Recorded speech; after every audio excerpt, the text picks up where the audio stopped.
Broadcasting live worldwide. Welcome. Are you ready? Welcome. Señoras y señores, welcome a Diálogo con Luis Otero.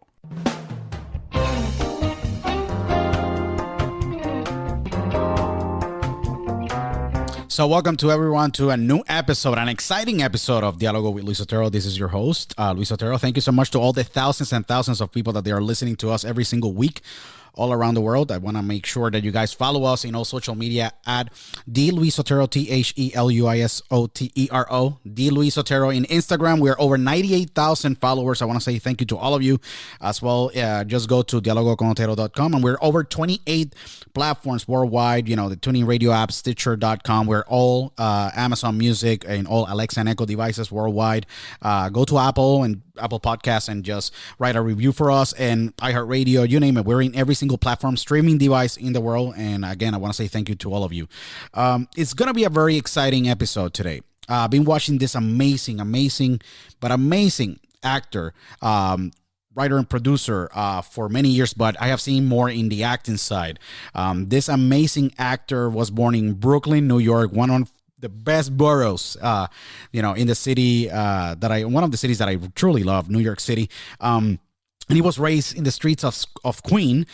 He's half Puerto Rican, half Italian. We're going to talk about a little bit more that in this amazing conversation. He's appeared in many amazing series and projects from the day of our lives. He was part of the cast of Ballers with The Rock, Game of Thrones, part of the TV movie Kraka, and many amazing more TV series and movies. And he's now part as Pauly Antignani, member of the Paradise City TV series that is just breaking records worldwide. I have with me today the amazing Lorenzo Antonucci. Amazing to have you in the show today. How you doing, Lorenzo?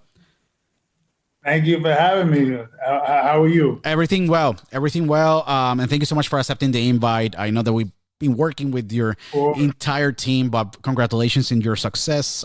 Amazing to see you in this great project, Paradise City. We're going to talk about this, but we're going to talk about a little bit about your role, because it have to be very exciting to be in a project like this. But tell us a little bit, how you fell in love with acting, because you were born in New York. It's a vibrant city in many ways, half Puerto Rican, half Italian. You have an amazing personality, brother, and reflects in your roles, but in your racing and upbringing, how you fell in love with acting, going in that diverse city, seeing so many characters in every single corner. Well, we were talking about it earlier that about Ballers. So wrestling. My uncle in Puerto Rico, Jose Estrada. Oh wow! Part of Los Boricuas. Very good. Yeah, I'm a passionate fan of wrestling, man. The Los Boricuas. Yeah, the amazing Jose Estrada, the first guy to wrestle. Yeah, the first guy to wrestle. Wow, the amazing Supermédicos, Los Supermédicos. So yeah, that's my tío Maneco. Wow. And I remember I came out here to wrestle, and I was about 35 years old, and I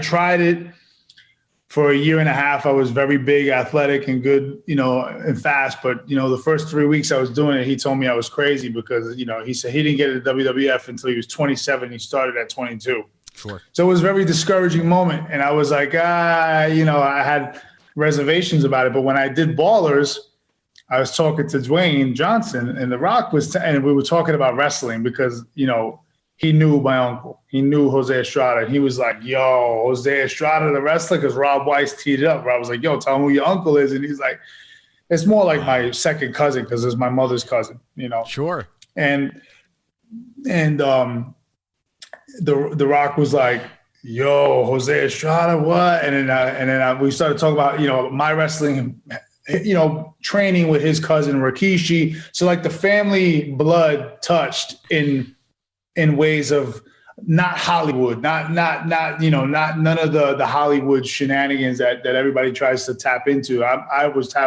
We we were connected by family. Like my blood wrestled his blood, Peter Maivia, Rocky Johnson, all the legends, Jimmy Fly Snuka, all his blood was my uncle was there with them.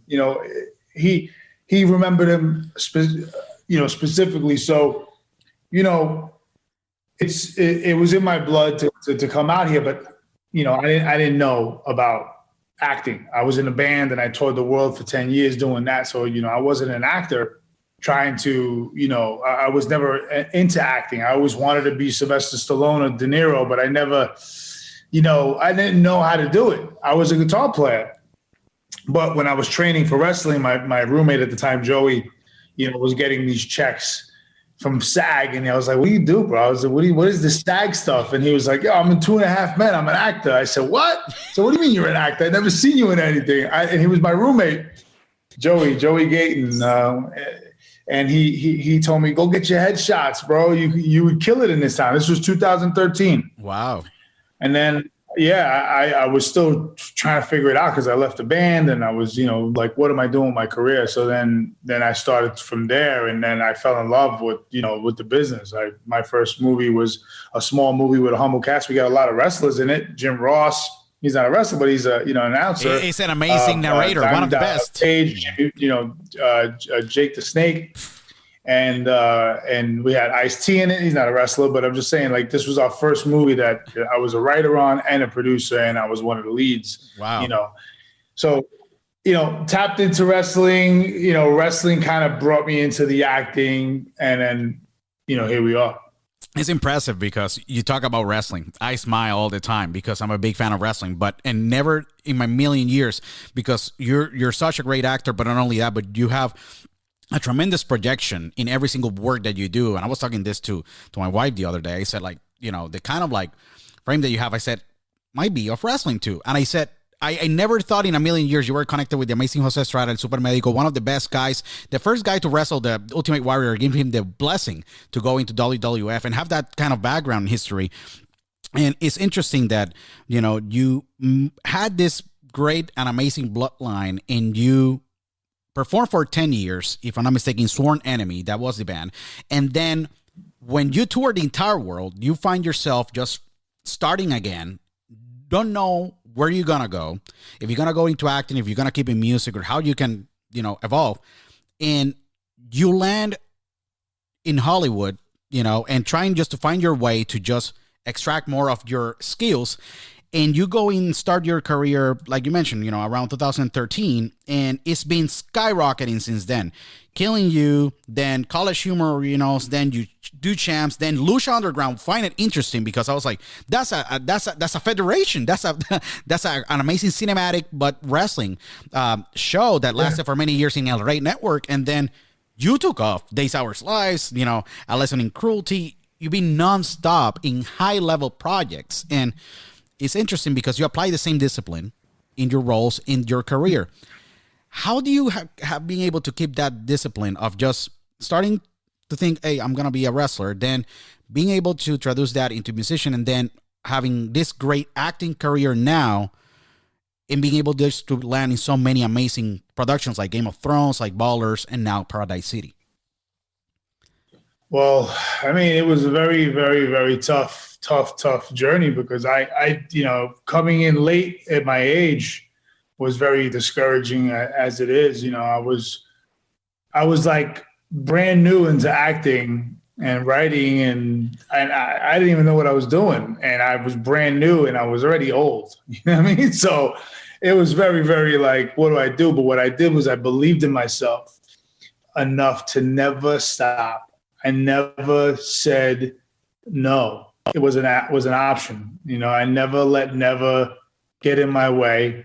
I continued to pound through it, and any door that was shut in my face, I found another door to open, to go somewhere else, to eventually lead me to that same door that shut in my face. Because, I think that, you have to put in the hours and the time, and I also I have not an analogy, but I have like a theory that if you say you're working 8 hours a day, you get 8 hours a day worth of work done. But if you work 16 hours a day, now you just doubled your year.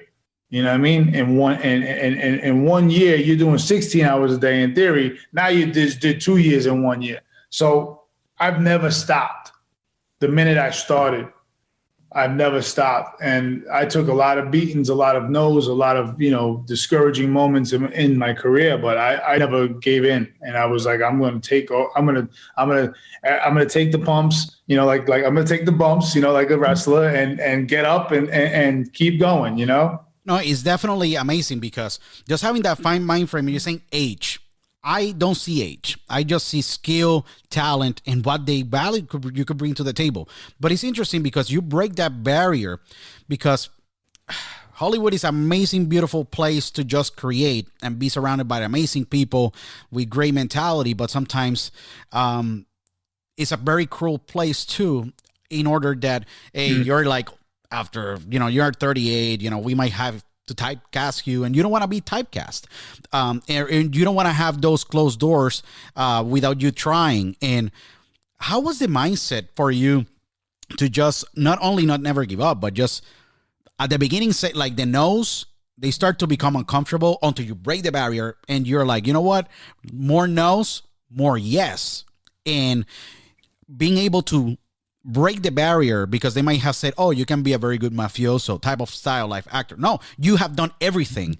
And that's what is impressive about your career because Game of Thrones, you did an amazing, role there, in the episode of The Bells. And then in Ballers, you were able just to portray technically yourself with your same name in this an amazing series, but you're being able to challenge yourself in every single role.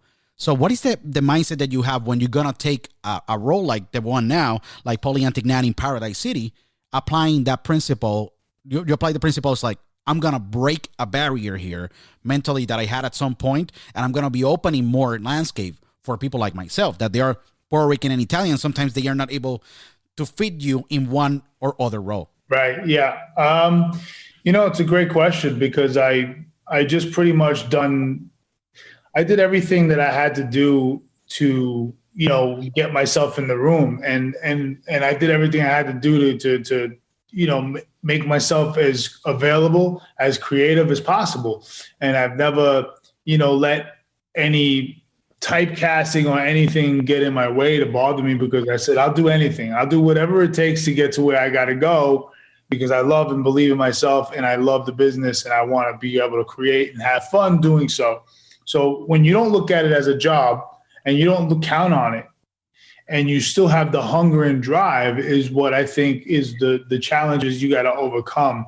Because if you're not expecting to make money on it and live on it, then you're not setting yourself up for resentment when you fail and fail and fail and fail and fail again, because it's a constant failure until you win. And I turn on no and reverse is on.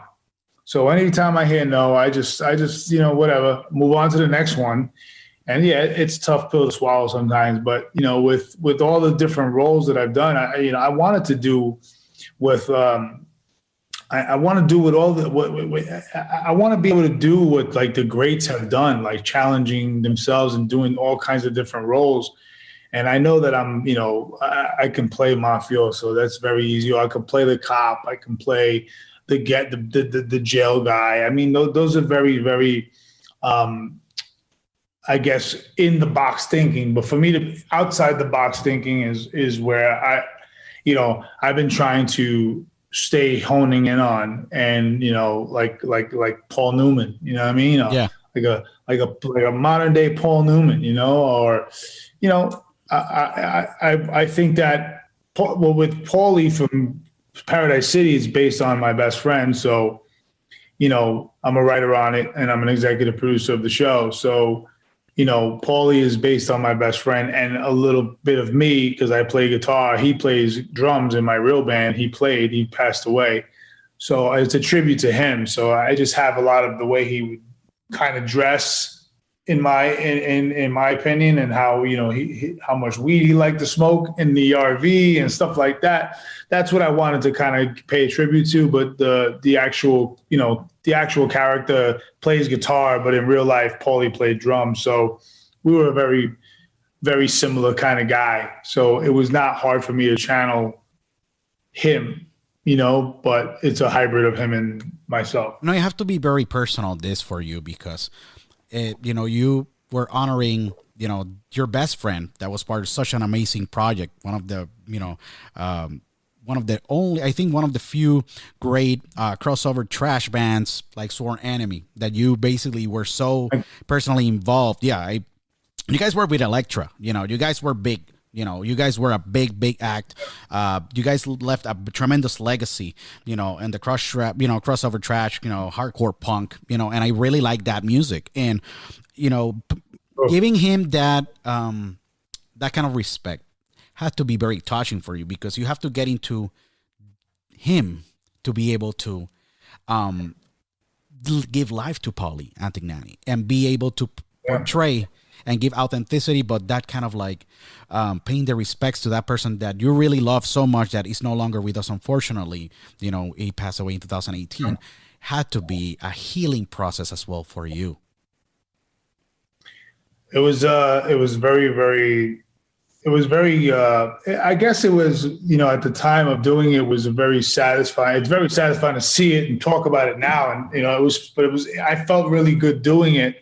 But the crazy part of the Pauly situation was he died the first day I shot Ballers.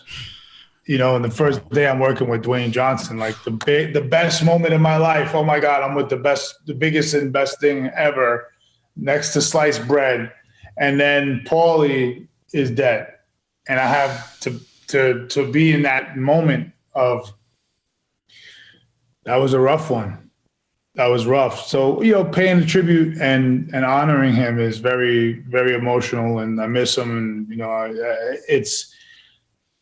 we lost an amazing human on Paradise City as well, Cameron Boyce. He passed away 7 months after Paradise City. Poor guy, he was such a sweet kid. So there's there's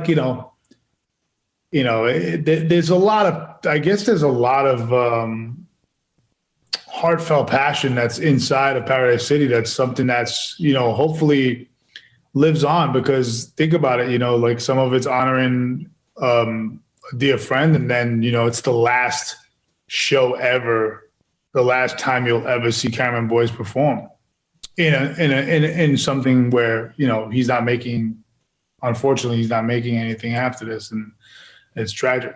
No, it's tragic. And it's tough because you have put so much heart and so much passion in this project, but just having the collective of every single individual that is part of this amazing project, amazing series, it's like these Paradise Cities have become a cult, kind of like, I feel that it's starting to become a cult, a cult series. Like people, they're just gravitating so much, because what is beautiful about, Paradise City is that, it's based out of rock and roll, a rock star.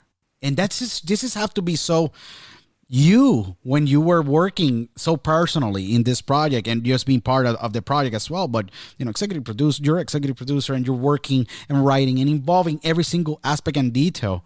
Lorenzo, you have to be kind of like reliving a lot of Sworn Enemy and being able to bring so much elements of yourself and those 10 years that you were traveling the world and those experiences to put them in such a cinematic and kind of perfect way sometimes in the way to produce and just deliver that message. Had to be very cool as well, because it's just like your reality back again with your best friend, but Lorenzo interpreting him and in such a project that is you, like it's your identity. Yeah. It's kind of crazy how everything comes full circle. Yeah, right. Yeah, it's sometimes you don't think about these things because it's just so in the moment, but that's exactly what is crazy is that this is what we were, but now it's kind of like Nicky Jam. Yes. Nicky Jam, and amazing. Yeah. Very similar. What a fantastic show. Jesse Terrero, shout out to Jesse. I know Jesse, but Nicky Jam, I was always into reggaeton when I was a kid, when I was a kid, but we all the same age, but, I was always into reggaeton, but I, always knew about Daddy Yankee, obviously. And Nicky Jam was they came up together, and that story is so fascinating because of the drugs and everything that he went through. Yeah. And then he was able to play himself. So him reliving that, I would love to talk to him one day about him reliving that, you know, like that moment of his mom and, you know, him being on drugs and, you know, like him seeing Gasolina being the biggest song in the world. And he's just like, what the fuck? You know, I've been there. I've been there in a smaller way, but very similar.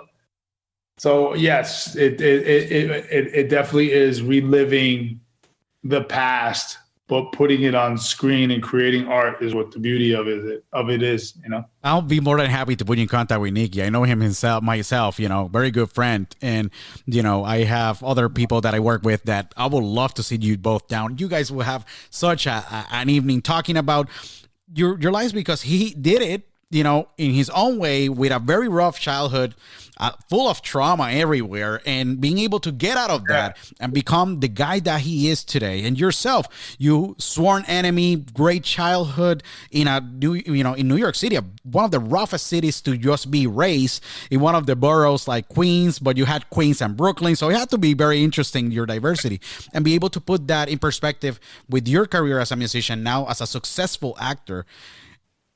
That endurance that you have lived in your life, Lorenzo, in every single role, and in the ways that you think about the business, is very powerful too, because I see a trend here. You have discipline. That really have been a key component of your success as an executive producer, actor, writer, producer, all those hats, plus being a successful musician that had an amazing career for 10 years, left a legacy, and be able to create such a amazing series, like, you know, as Paradise City, with amazing cast, you know, with amazing, you know, partners, and such a great cast, you know, Andy Biersack, Drea Di Matteo, Bubba Stewart, you know, you gotta look back sometimes and say how I got here, but your discipline was already instilled, and those principles to just be a business guy too. It takes a lot about the business and to be a great creative mind to be able to blend those two. That's a very difficult task by itself. You hit the nail on the head, Luis. That's so true. You know, I mean, it is very, you know, it's a very interesting journey. You know, it was, I never will give up. Now I see it all. Now I see the light at the end of the tunnel. Before, it took me, I had to still imagine it. And I was like, yo, when's it going to happen, man? This is crazy. But the Nicky Jams, like his story, I watched it over the Christmas break in Queens when I was with my dad in my spot in Queens. And I was like, yo, like, because I remember when Jesse was setting it up when he was doing it. And I know him, you know, through a lot of friends, and we're not close, but I know him. We're from the same neighborhood. Sure. And you know, I was like, wow, he did a great job being a creator on the show, and then the whole Nicky Jam, showing me the world of Nicky Jam and what he went through. I feel like I've gone through. People getting shot at, you know, seeing people overdose, you know, like the robberies, the living in the streets, the street life. I've done it. Okay. And then he goes somewhere else, and then he gets a little recognition, and that gives him like the inspiration again. Like he's in Colombia now, and people love him, and he's got like 300 people, 400 people, and they're like, yo. And now he feels the energy again, and now he found himself again. And I felt like that because I was, you know, I was an alcoholic in Sworn Enemy. You know, I drank a lot, and I was never, you know, I was no angel. You know what I mean? So I had those elements of Nicky, and I related to that. And then, so, you know, I don't know where this is going now, but where I'm just, you know, spitballing, but I'm just telling you, my journey has been very rough. Yes. But it's also been beautiful journey because of, you know, I lost my mother in a car crash in Puerto Rico. That was the worst shit I ever went through. So losing my mother in Vega Baja was where she passed away in a car crash. And that was 2004. That was the worst shit I ever had to go through. I was 27 years old. So I have, you know, I've taken all the bumps and bruises, man. You know what I mean? So it's all coming now together. Now I see it. My discipline has been, I don't drink. I haven't had a drink in 7 years. Wonderful. That's great. Yeah, I haven't. Yeah, I'm done with that. That I don't even think about it. Like it doesn't matter to me because I'm never going to drink again because I know it's going to ruin my life. It's ruined just for me because I'm speaking on my behalf. I'm speaking from my perspective and my opinion on what it does for me and for most people who drink. We all see that they all have problems and they don't know how to fix it. So I look at it like that, and then I just kind of never let anybody tell me that I can't do something because I know I could do it now, especially now. You have to be so mentally strong because having such an impactful episode in life, like, the pass away, when your mother passed away in a car crash is sudden, and you're never prepared. Like nobody's never prepared for such a moment like that. But just being able yourself to get out of those specific emotional tough situations and be able to grow out of them, it's kind of like paying homage to her for everything that she gave you, because you were able to grow out of those specific episodes that really were holding you because of situations in life. And it happened to me all the time. And you'll be able to be successful today and be able to live happy, a fulfilling life, being able to spend time with your dad over the break and, appreciating and valuing everything that you have been through. You have lived such an amazing life that you still have so much to bring to the world with every single project that you put your hands on, because you did it with Sworn Enemy. I'm doing it with Paradise City, and it's amazing. It's in Amazon Prime everywhere, and I want to wish to everyone to please go and download and watch Paradise City. It's just freaking amazing. Like it's magnetic, the effect that I felt with this series. Like I don't typically are the guy. I'm like, I watch series. Yes, it's great. His series is great.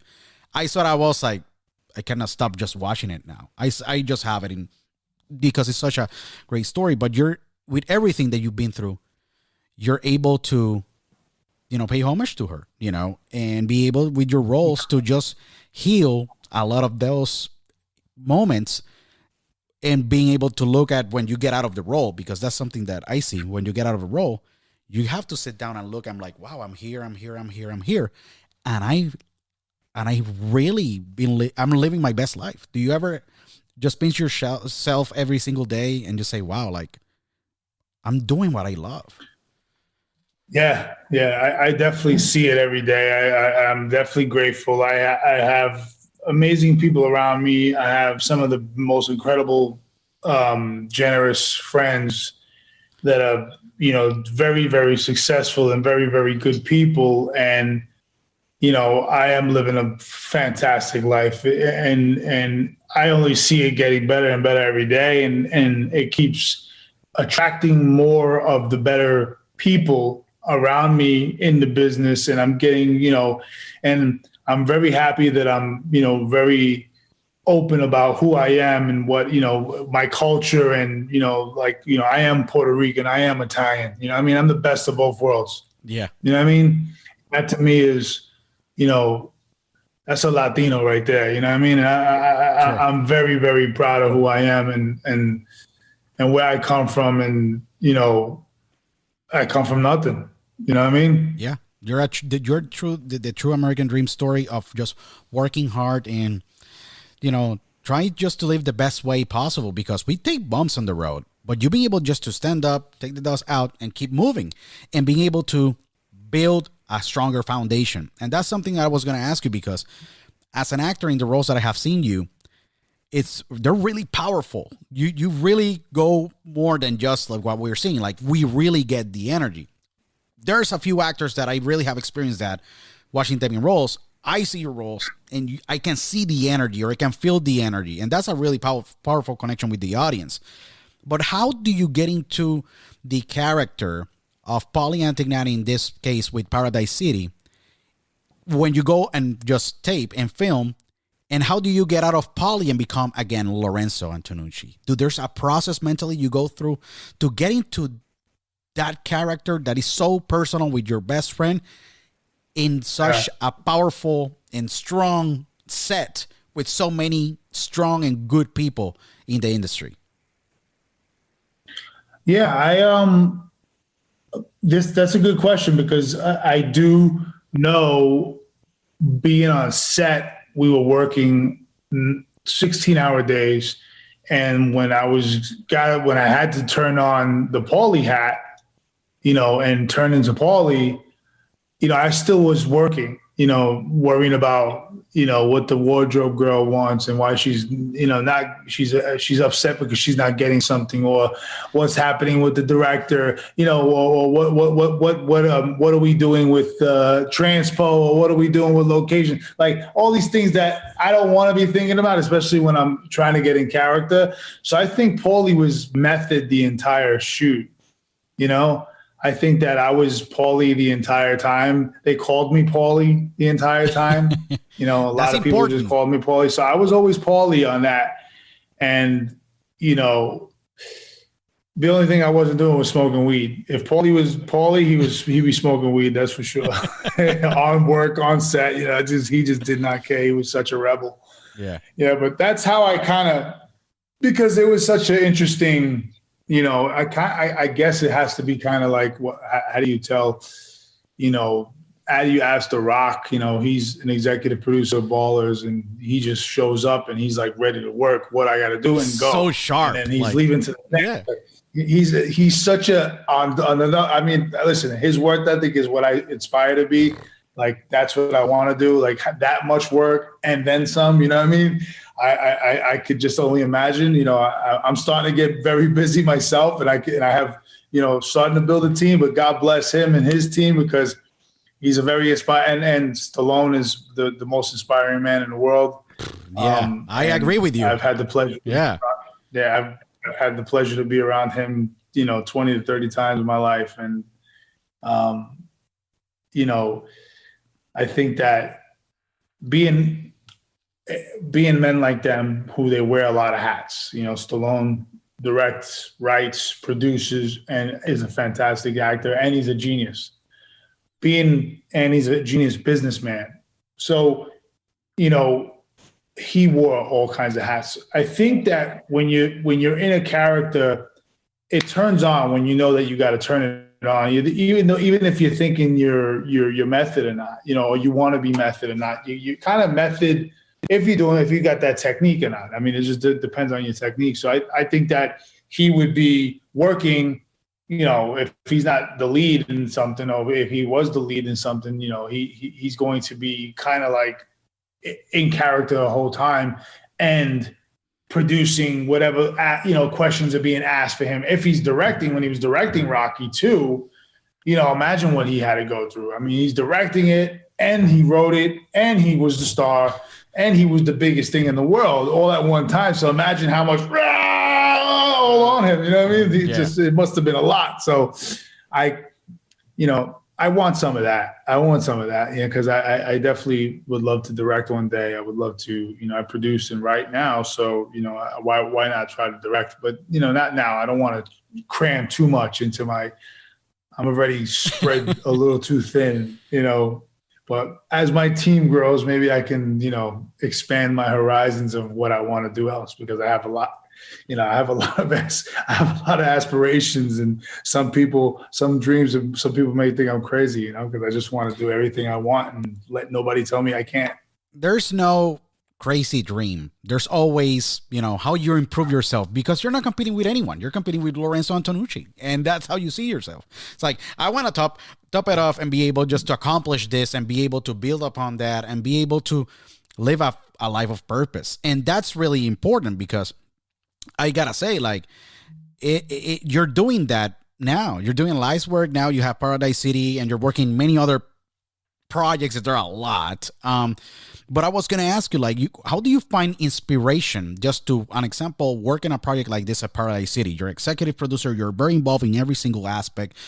Tremendous cast, including Natalie Eva Marie, that is one of the, if I'm not mistaken, she was a diva, WWE. Yeah. Managed, if I'm not mistaken, I think Danny Garcia at some point, she was involved, or was managing her, Yeah. Danny Garcia manager for a while. Yes, definitely. She's tight with that camp. Yes, correct. And she's Natalie's a sister. She's great. No, she's definitely. a fan. They're great people. We connected. Yeah. Mm-hmm. They're great people. How do you find inspiration?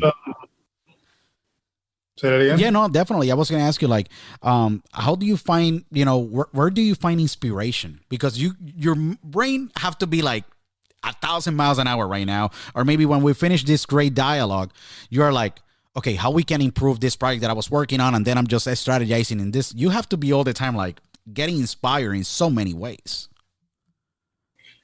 I think that energy is your inspiration comes with other people's energy, and then you can kind of bounce ideas off of each other, and then that's how come you need a team, because there's no none of us is smarter than all of us, so I think when you have a team around you, you have ideas to bounce off of, and then all these ideas create into something beautiful, and you morph it into whatever it becomes.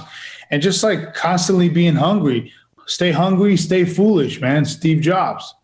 You know what I mean? I'm never satisfied. I'm starving. You know what I mean? I'm not thirsty. There's a difference between thirsty and starving and hungry. So, I'm hungry, I'm starving, I'm ready to eat, and I'm ready to work for my food. You know what I mean? But I'm definitely not thirsty. I got a bottle of water right here, baby. You know what I mean? No, definitely. And that's a tremendous analogy how you put it, or how do you portray that, because I was at some point in my life thirsty. Now I am hungry because of being able to build that base foundation or solid foundation. The same thing with yourself. Those 10 years of paying your dues, or being able just to live this life, traveling the world, you saw a lot of things. You saw how business was done. Music and movies, they're kind of like the same, but different two animals. Obviously, mediums are different, and sometimes the business models are different. When you sit down as one's a tiger, one's a lion. Correct. It's true. It's the best way to put it. Lorenzo, you as a business guy, as a great entrepreneur and executive producer, when you're wearing the hat of business, how do you adapt to that mentality? Because you're paying attention to different details when you're on set and, doing Pauly Antignani, but when you are as an executive producer, you have to sell a lot internally to the crew, but as well to, an example, the company that will be distributing the product. That is, and how do you go with that mentality? How do you build that toughness and mentality to be able to walk away with successful, platform to take your projects that are amazing? How do you go to that room to be able to find that home of that amazing project? Because that's an art, and it's a negotiation art. That's a great question. You have a lot of great questions. I like that. I think that with Pauly and the hybrid with Lorenzo, and then taking off the acting hat or taking off the Pauly hat and staying in character with, staying as an executive producer, I was very lovable. I am a guy who loves to bring great energy. I'm not toxic. I don't have, I have nothing but to compliment everyone. And I'm always there to diffuse a problem, to kind of, whatever fires need to be put out. But I'm always myself. I never change how I talk or how I, amongst friends is different, different ways to talk around people, like when you're in a meeting or when you're around your friends and you guys are joking around, there's differences. But on set as a producer, I was always super professional, but super passionate about the job and super inspirational to others because it inspired me to inspire them. You know what I mean? And that's what I think I was really loved for, was that I made everybody's day, because people will always say that to me, you make my day, because I'm always happy and I would always be there early. I love to be on set early. I would get my eggs made the way I wanted to get them made. I get there before not before transpo, but at least, around the same time as, the AD or, anybody else would get there, because I wanted to be there early and and leave when everybody else left, because I love being on set. I love working. I love the craft. I love learning every aspect about the business. So that's how I conducted myself. And I was always there for the people that had the meltdowns, because it gets tough. It's 15 hours a day. People are stressed. people have an attitude, and people, it reflects, and then that energy shifts into negativity, and then you gotta steer the ship and kind of, be like, come on, just relax. Let's try to figure this out. So I was kind of like always a mediator, and always, obviously someone that people looked up to, or they wanted me to, I bounce ideas off of that, would make them feel better. I was always making people laugh, and laughing is the cheapest medicine. You could have the worst day ever, but you start laughing, it fixes you right up. So I was always trying to do that. And that's kind of like where my head's at when it's on production, during set, at Crafties, having a coffee with the crew, having a coffee with the producers, or whether you're in a production office and you're doing, some kind of, you're going over your pre-production, or you're going over what's happening and what's wrong and why we aren't making our days or whatever. I'm just always trying to help figure out solutions, never causing any problems, and I'm always just trying to be very, very, very positive. It's wonderful. It's wonderful, your approach to be that peaceful mediator and provide that mental stability or environment stability to the environment, because it's so important, and that's how you see the product. When you were working for Paradise City and you were working in this series, what really drive you in the morning? It was maybe that you get addicted to the set, you get addicted to the role, and that really clicking in with your discipline of waking up early or working out or having that breakfast and just having that that had to be very powerful. You maybe every single day work in the set super inspired. I can't imagine what I had to go through. You had to go through. Yeah. It was hard because I was also losing weight for the role. I got down to 190. Oh, wow. That was the lowest I've been in years. And getting down to that, I was running 3-4 miles a day and eating on a diet. I was on keto the whole time. So that was hard. It was tough, but I was so inspired, and I wanted to look good on camera, and I didn't want to, and I wanted to inspire others. So it helped inspire me more. And I knew that, that this was going to be seen by a lot of people. So it kept me focused on, getting up that much earlier, putting the discipline in, getting up, going to the gym, then going to set and having my breakfast. And, whether our call time was 8 a.m., I was at the gym at 6:15. Wow. And then I would shower and then head to the set, because we were kind of primarily all in Los Angeles. So it was easier. But I just shot a Bruce Willis movie, and I was in a hotel the whole time. So, that was a different kind of when you needed to be on set, I would get my run in the morning, which was definitely, what I needed to do, but there was no real gym. So you got to work with what you got. Yeah. And, that's I think the fuel of just being on set is what drives you. Yeah. The inspiration of creating and doing what you love, No, definitely. And you have done everything that you love: music, now acting, being executive producer. What will be the biggest takeaway from this project for your career? Because you're still gonna be involved. It's like your fingerprint will be always in Paradise City.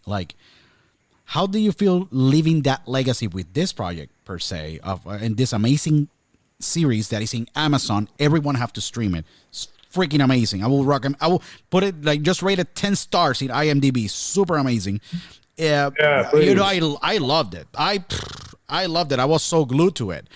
But what will be the biggest takeaway of just living this legacy with this amazing series and being able to build on what Lorenzo is currently accomplishing and what he's going to accomplish and the other projects you're doing? Because you recently just filmed. I was going to, say I was experienced working with Bruce Willis, because working with such an amazing actor, and you guys have so much similarities in regards of the way that you guys act, the type of roles that he takes.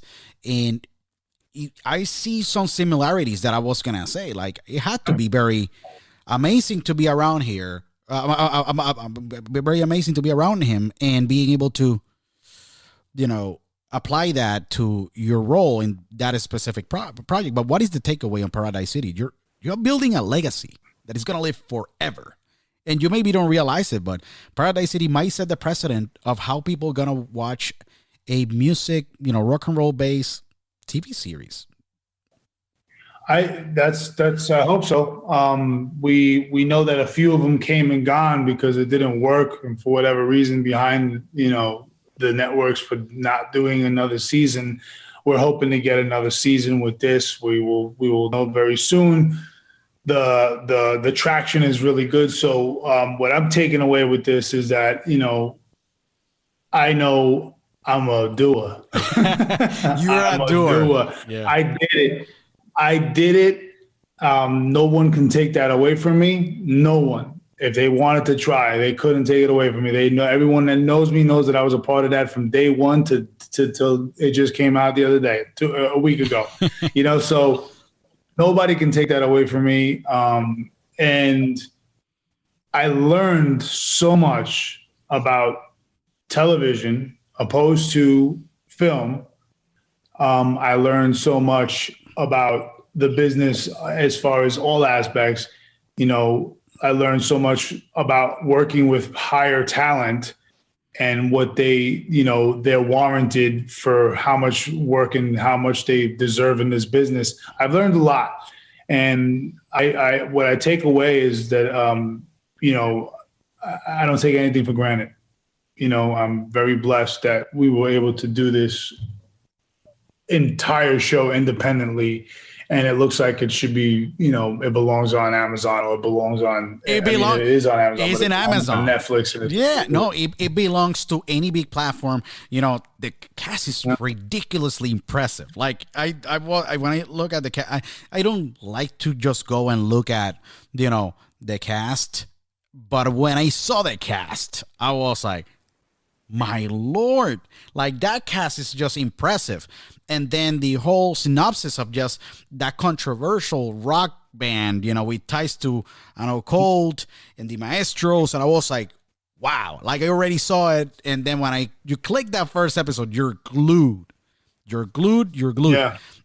So I feel that it's going to be people, they're going to start to say, okay, let's, if we're going to see this series in the future, like, well, let's compare it to Paradise City.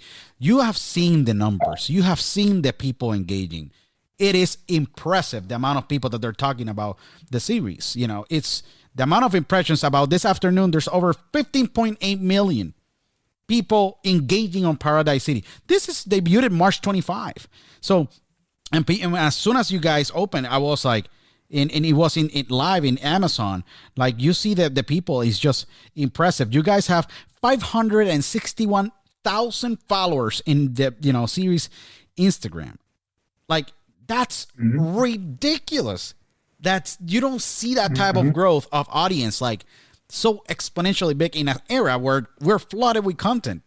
What you can attribute that success so far in engagement and people just wanting to watch the amazing 8 episodes of the series? Do there's any specific recipe or ingredient additionally than love, passion, and a great cast that happened, or that magic that happened on the set? It had to be something special for people to be reacting this way. Well, we've been building it for a while, so it's also a spin-off of a movie called American Satan. So there was already an audience for this a metal kind of movie called American Satan, where the band and the manager, that world lead into Paradise City. So it's an offshoot. It's not really a spin-off, but it's an offshoot. And it has the band and manager and the girlfriend of the lead singer carried on into this world. And then so the fans followed, and then we built anticipation through social media when we were shooting a lot of the BTS footage, a lot of the, just talking about Paradise City, who we were announcing the cast, when we announced Bella Thorne, Una Cubana. Oh, yeah. She's a Cubana. Yeah. Cameron Boyce. Natalie's half Mexicana. Yeah. She's Italian and Mexicana. So we definitely, started announcing all these different actors, and then that was just attracting more of their fans to see what was going on. What is this Paradise City thing? Kind of just loosely engaged. And then when the teaser dropped in May of last year, that's when people started bugging like, oh, wow, this is awesome. And then it really started to grow. I think we were like 200,000, 300,000 followers last year. Now we're at to like, whatever, almost. You're doubling again.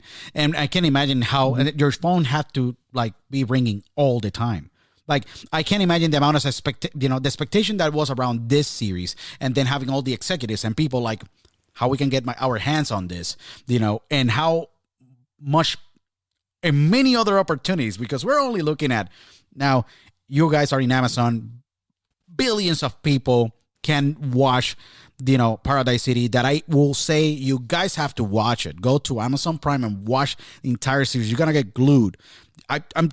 Trust me, I don't say this often, but you're going to get glued with this amazing series and the cast.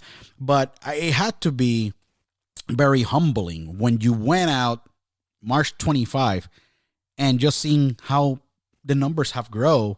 And not only that, but you as an executive producer have to say, wow, I just did it. Like, what is next for me? How I'm going to top this? You have to be thinking as an entrepreneur always. Oh, I got dreams, brother.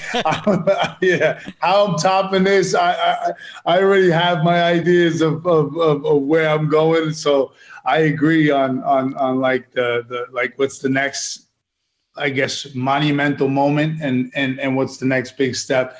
I dream big, like I said before. I've been dreaming very big, but this is definitely a fantastic step into the right direction. I'm very blessed. The hard work is I mean, the hard work was it's grueling thinking about how much hard work it was put into the stuff that nobody really knows about in post-production. Nobody really knows about during and pre-production into shooting. Like, wow, we shot 4 movies. That's what it was, and turned it into 8 episodes in theory. So it was a major undertaking financially, a major undertaking for our, not, for our, I guess, for strength, if we could sleep a little more. But it was, what I can say is that the response has been more than I expected, which is great. I didn't know it was going to be this guy. I mean, because, a lot of these shows you don't hear about until, and not that means that everybody heard about the show, but the people that are close to it know. But I mean, it took me 6 seasons to watch Game of Thrones. And then it became my favorite show ever. But it took me 6 episodes. Season 6 was the first one I started watching after watching 1 through 5. You know what I mean? So it was already out 6 years before I even fell madly in love with the show. So, and that's happening right now with Kingdom, Frank Grillo's show and Jonathan Tucker. And that show was on the Audience Network. Nobody's ever heard of it. I never heard of it. And that's just me, in my opinion. I never heard of it. I never heard of it either. And then it came on Netflix, and it was like everywhere. And now maybe they might make a season 4 because it's like it had this crazy resurgence, which, a lot of these shows are. Entourage is like become bigger than ever now because of COVID. And they've been talking about, and it's out in the public. I mean, Doug Ellen's been mentioning that, everybody's wants us, to continue this series or do something else after the movie. So they've been talking about it. So I don't know what the word of mouth is going to do with Paradise City. It's gonna be amazing. Right now. I see it. Could be insane, right? Yeah, it's ridiculous. Like, I was like, I went online, I went to multiple pages, like multiple sources, and I was like, let me see. I'm like, 15.8 million impressions. These dudes are right now trending. Like you guys were this morning like top topic in New Zealand. I was like, wow. Like, you guys were like top topic in like, really? Yeah, I didn't even know that. Like in Taiwan. I'm That's like, sick. what? I'm like, these guys in Taiwan? Like, this is crazy. Like, really? Yeah, like in Chile. Like, I didn't know. How do you find out? How do you find those analytics? It's crazy. I went to like an example. One of them is TubeBuddy, and then I went like SE Trends. It's this 2 amazing platforms that there's information in regards of like social. Right, and you see like what is trending, what is not trending, and you can see like what is being talked about. And I'm like, they're trending in Chile, Argentina, New Zealand, and Taiwan. I'm like, that is like, I'm like, the storm is coming from the south. Like, it's gonna come through like the U.S. Yeah, that's gonna happen. Like international markets typically like create that buzz that lasts for months, in can be years, and you see that because every single market takes a show differently. There's shows that they're like take 8 months just to catch up to a culture, and then there's other one that just catch up like fire. South America is like 2 months you're hot, and then like Asia takes like 8 months to a year, like an example. But in the US, you can catch up and maybe be in a year, maybe 2 years or 3 years, because we're flooded with a lot of content, and it's great, amazing content. Sure. But just to see the trend of like how many impressions you got this morning, and seeing the US, how it's responding, and how everyone is just talking about it. It's like, I know that it's going to be a season 2, season 3, season 4. Then you're going to be potentially in a season 5 because people, they want more.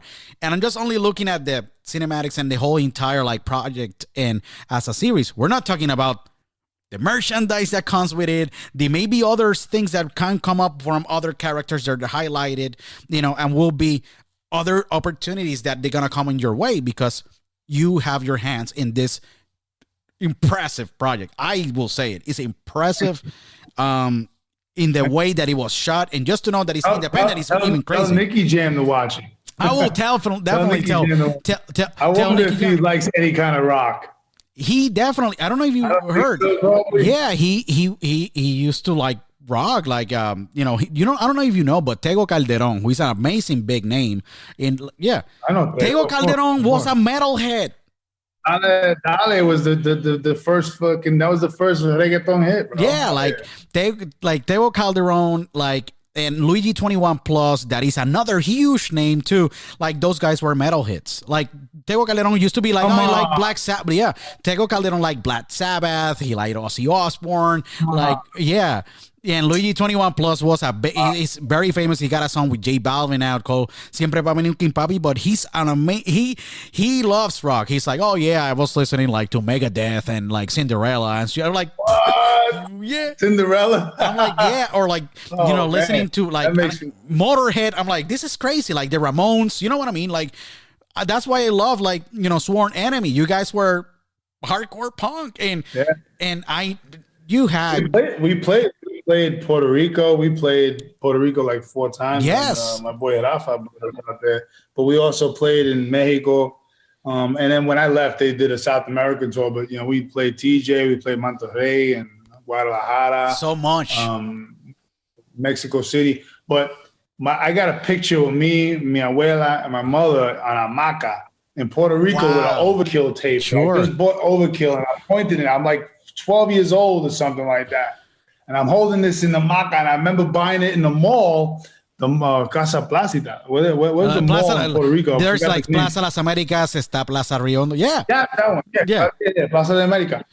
And we was there, and my I remember seeing dudes in Slayer shirts, and I was like, "Yo, metal's here too." I didn't know. I was 11 years old, but I was with my Anthrax shirt, and I was, with my fucking. I had my lines in my head, Of course. It's crazy. No, it is crazy. And it is crazy because like in Puerto Rico, we just, we love rock, man. And Sworn Enemy and so many other bands, that they listen, and sometimes we get to see them, but you were there 4 times. You maybe play in the biggest stadiums like Coliseo Roberto Clemente or like the Stadium. You guys were big act, like, We did good. I mean, and we played in Ponce, we played in Santurce, we played in San Juan, but we never played any of the big venues. But they were good. They were good sizes. I wish we would have got to play there. I think Sepultura or Slayer played there once, and I wish we would have played with them. But a lot of the bigger bands were definitely bigger, and they would play there. But it makes me feel good to hear that, like Nicky Jam and Tego and all those guys are somewhat like they like the rock, because I thought I was the only one that was a hybrid of like a street kid that loves hip hop and I'm Puerto Rican, but I love metal, and I'm in a metal band. You know what I mean? So yeah, I love metal. I'm very rare too because I like metal. I like Motorhead. I like Kiss. I like Sepultura. I like Megadeth. I like all those great bands. The Metallicas. The Ramones.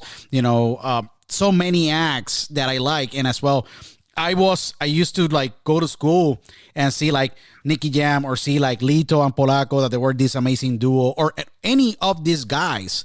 And I used to go to their parties when the movement was starting, technically in the 90, 98, 99, 2000, like when that, when genre was starting to take off.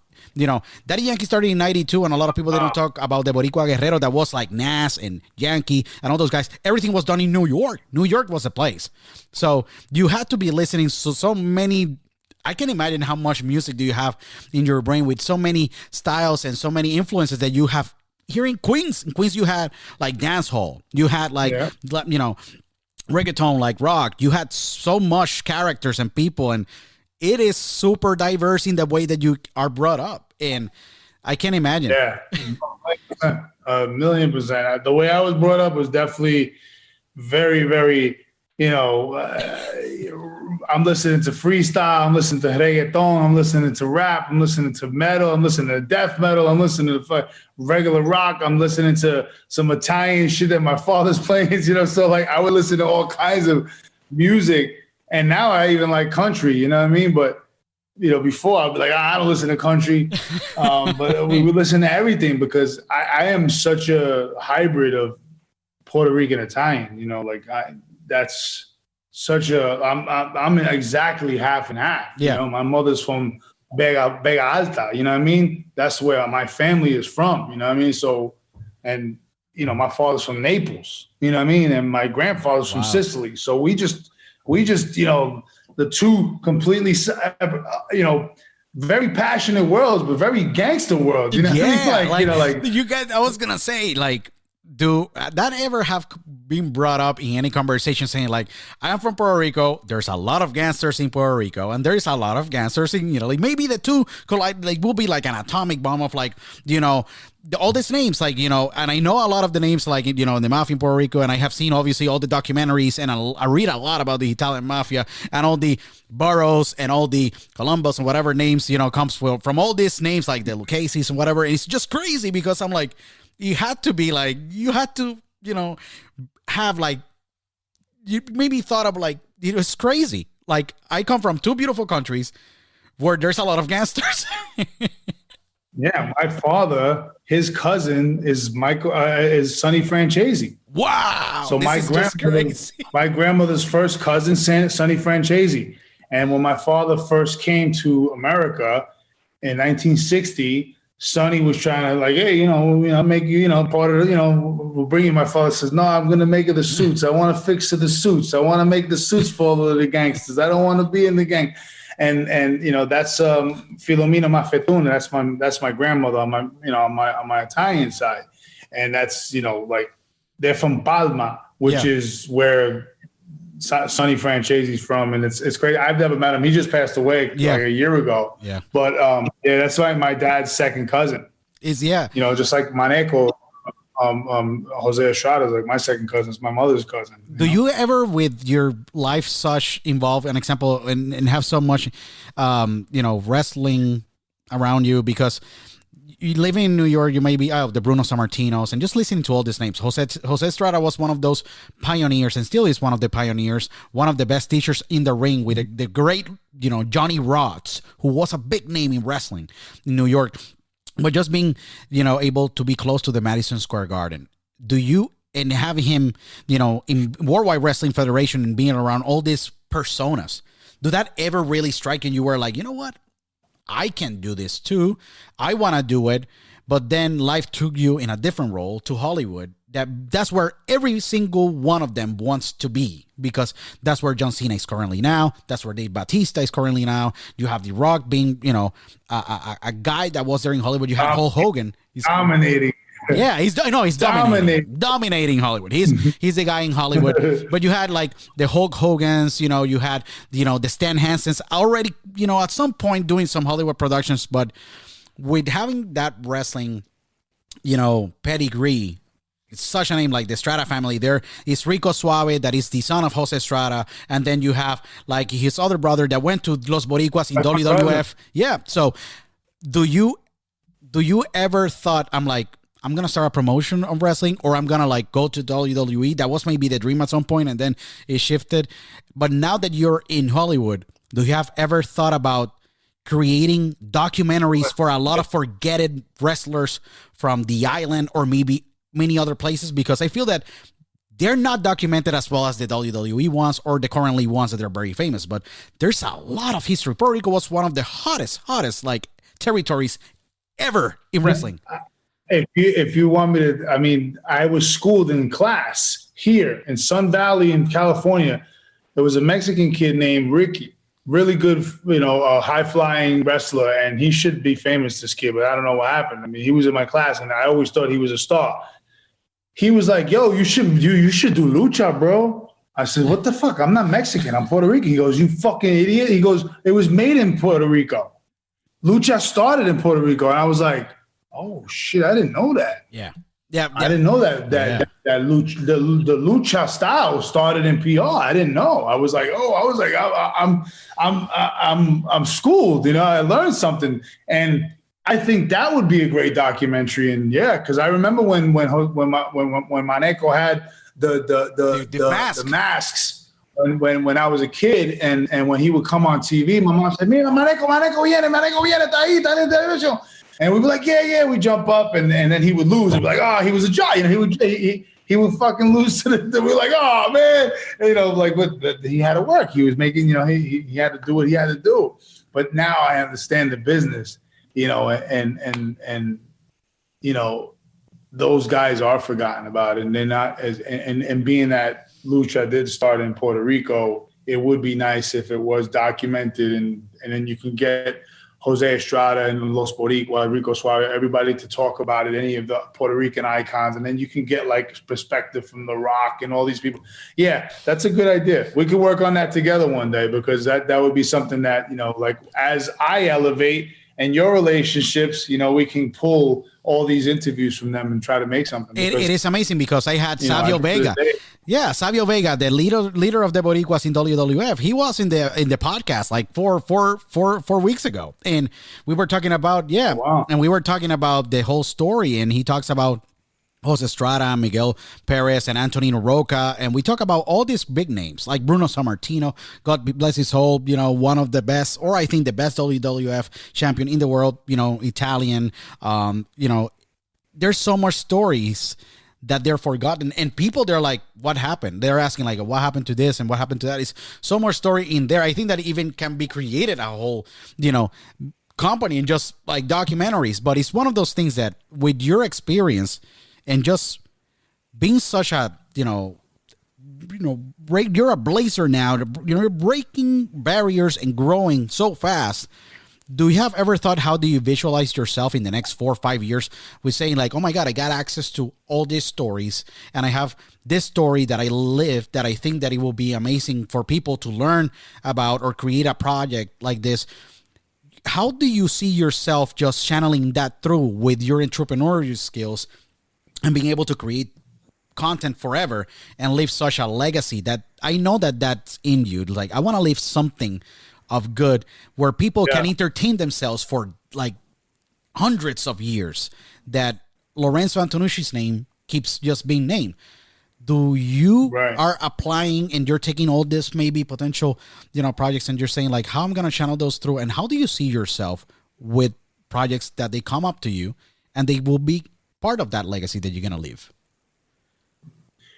Well, I mean, I would love, I guess with relationships and years in the business, being creative is great, and coming up with an idea, and then execution is everything, right? So executing it and getting it done on something that I would love, and I think that would cater to most wrestling fans, and the origin of lucha, I would love to do something like that down the line, because, and I also have a vision of, when I'm going in the entertainment world, I want to jump in a ring one day and being like, because I have the recognizable face in the movies, like how Hugh Jackman came in and did an arm drag or something. He did it on the WWE one time. Hugh Jackman came in, didn't he do like an arm drag or a hip toss? The same thing with you saw Stephen Amell from Arrow. It was in 2 matches with the amazing Cody Rhodes, the son of the American Dream, Dusty Rhodes. I was like,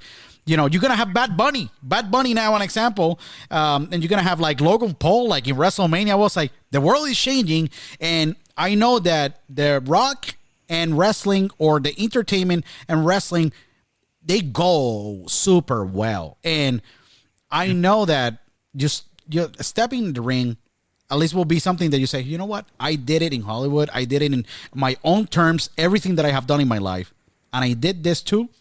And you're able to check that mark. I know that it's there because you want to be able to build a legacy that people, they can look up and say, you know what, he went through all this crazy times of just drinking and, improving himself and getting out of it and staying sober and being like sober for 7 years as of this conversation. And we're going to talk about, and we're going to talk maybe in a few months or in another year, and you're going to be in a better place because you already know yourself at the point that you are capable just to do everything. And you know that.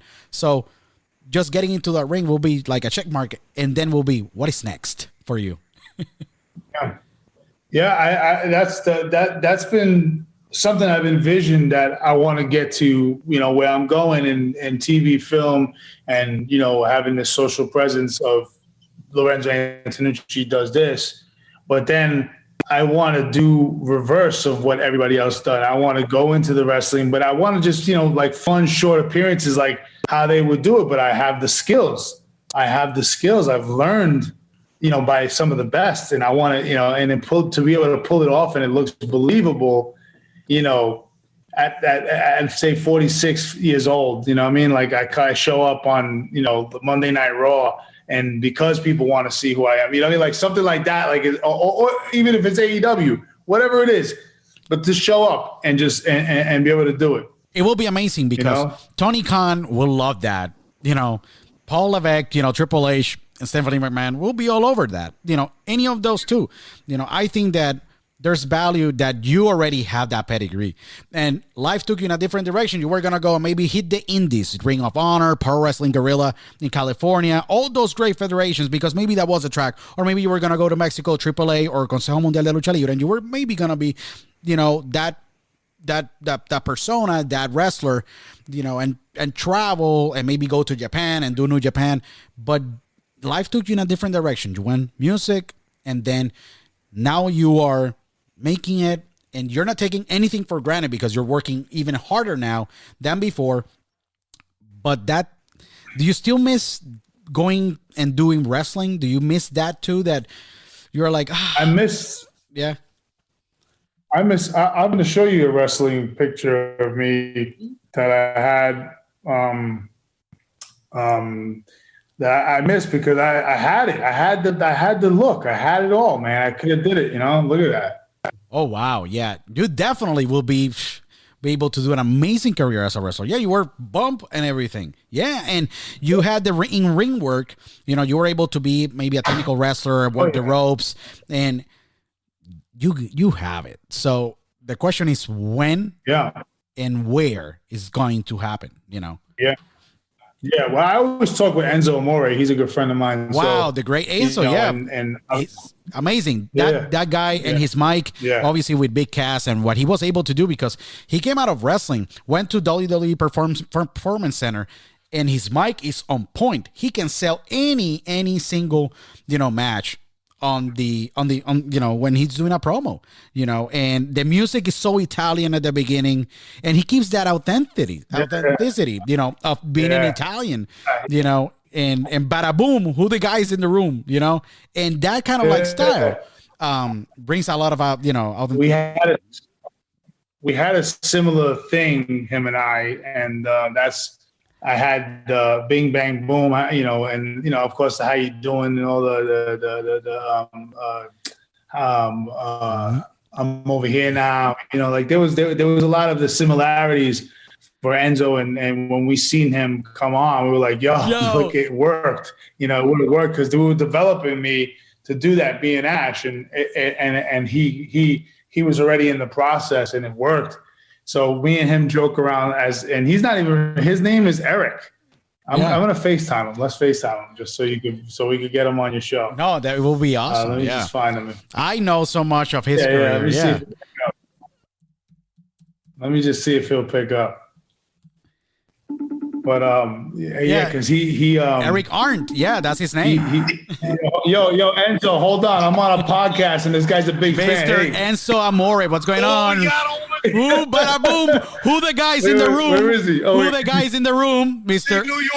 New York City. Look. Yeah, look. Yo, he's got it. I love your new spot. I'm gonna come stay over. Yeah. We were just talking about you, brother. I don't live that far from you. I'm like an hour away. Yeah. I was just telling. He said, "What is say it again?" No, No, I'm like an hour away from you. I'm in PA, like you are in New York, but bada boom, who's the guy in the room? He's a big wrestling fan. We're talking. We're doing a podcast right now. You got to tell him the story. I will. How me and you became friends. You're the real Enzo. It's too much. I know. I was briefing him on it, but we were talking about doing Enzo and Lorenzo. We were doing, like if we were get Enzo and Lorenzo going. No, it is impressive. It is impressive because there's the Enzo came from Lorenzo, but the Eric became Enzo. You know. No, that Big Cass is from Queens. Big Cass is from Queens, New York. So is Lorenzo. So he's the real. He does. Yeah, no, I know that he's from Queens. I didn't know if did you know, Luis? Did you know that Big Cass is from Queens? Yeah, I knew that he was from Queens. Yeah. He's very educated in wrestling. He definitely. I didn't know that. So he told me. Did you tell me that Jose Estrada put over the Warrior the first time? That was correct. Yes, definitely. So my uncle put over the Warrior. He put him over in the WWF. Yep, that's a true story. Yeah, I didn't know that. That happens, correct. And it happened in Indianapolis, Indiana, where Jose Estrada put over, put the great Ultimate Warrior. Later. What do you want people to remember you, Lorenzo? Like, because they will remember you as a strong actor with a vibrant aura. What do you want people to take out of everything that you do? I want people to remember that you can get anything you want. You just got to want it and go get it, and never let anybody tell you no. And that's what the stamp I want to leave, because I've been told no a million times, and I got to this place so far, and this is just the beginning. So I just want to be able to, whatever I leave behind is going to inspire others to continue, who feel like it's very hard and it's impossible and they lose ambition. I want to be able to, be a reason.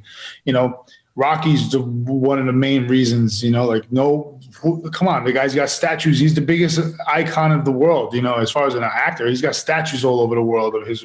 Wow, that's an impressive picture. You got the Rocky stand, you got the Stallone in the right side of Rocky stand yourself. Like when you and in his office. In his office. When you basically had that experience with Stallone, that is such an inspiration for you. Like, how were those first moments when you meet him, and how you have been able to cultivate such a wonderful relationship with such a great guy? I think one of the best top 10 actor, producers, directors of all time. What he have done is just impressive. How was that connection? Because you guys have He's number one. He's number one. If you think about the scope of what he's done and his success, all across the board, he's number one. Yeah. If you think about like kids that are 20 years or 25 years younger than me and you that know about Rocky, and they're 12 years old or they're 7 years old and they're air boxing to the song. They're shadow boxing to, but what it was meeting him, I mean, it's one of my best friends, Nicky, who's another un boricua italiano, lo mismo.